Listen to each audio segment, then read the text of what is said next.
So as you can tell from my t-shirt, look, winner with an arrow. Winner, National Novel Writing Month 2010. Yeah, I won NaNoWriMo, that's right. So yeah, I finished a book. It's called Dawned. Dawned is 51,422 words, 151 double-spaced 12-point font pages, and it's also awesome. Dawned is the story of Will Archer, who finds herself inadvertently the central player in a rebellion she wants nothing to do with, and all because the mysterious Ethan Dawn mistook her for his long-lost love. Will isn't used to life in the road, having grown up in the well-off tier of society, but she's too stubborn to admit defeat.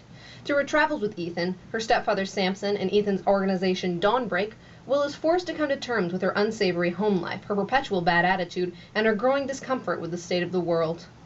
The book is told from the first-person perspective of Will Archer, W-I-L, short for Willeen. She is by far, the most fun character I have ever written. She is sarcastic to a fault, she is snarky, she doesn't take crap from anyone. I love writing her. The worst part was the hunger, though.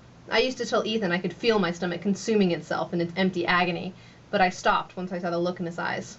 He'd grown up hungry. Some people have no sense of humor. So I just thought that that was like the greatest way to start this book off, because that's really how she feels. She doesn't care about Ethan. Ethan's the leader of this little rebellion group, and she is not happy with him because he essentially got her kidnapped by the government, who tortured her to get information about Ethan. Then Ethan rescued her from the government, and then he essentially kidnapped her as well to try and take down the government. So she's just all sorts of pissed off right now. And so basically the story is just them traveling, trying to find help on their rebellion and trying to take down the president.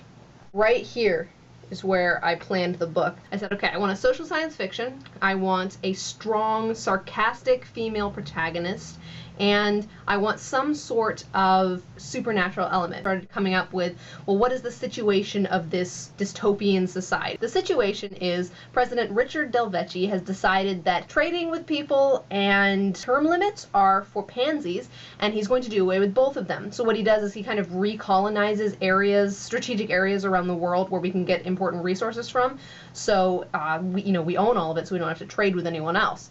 And he also kind of, uses threats and his, giant military to force people into basically allowing him a dictatorship. He forces all of the poor people in Delvecchia, is what he calls America now.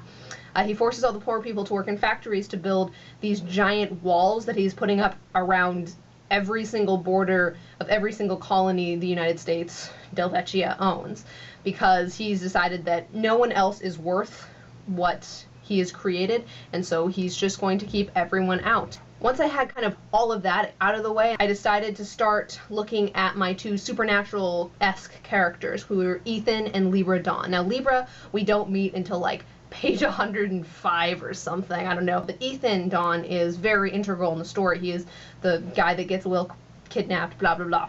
Then from there, I created my protagonist. I gave her all of her quirks, explored why she is the way she is, and give her, motivations for different things that I kind of wanted to happen in the story. After I wrote an outline for the way I wanted Will and Ethan's relationship to evolve, I wrote the ending. Because for me, if I don't have a destination for a story to get to, then I'm never going to get there. And from there, I started writing. Mostly I just wanted to make this video to show off my new t-shirt that came in the mail today. So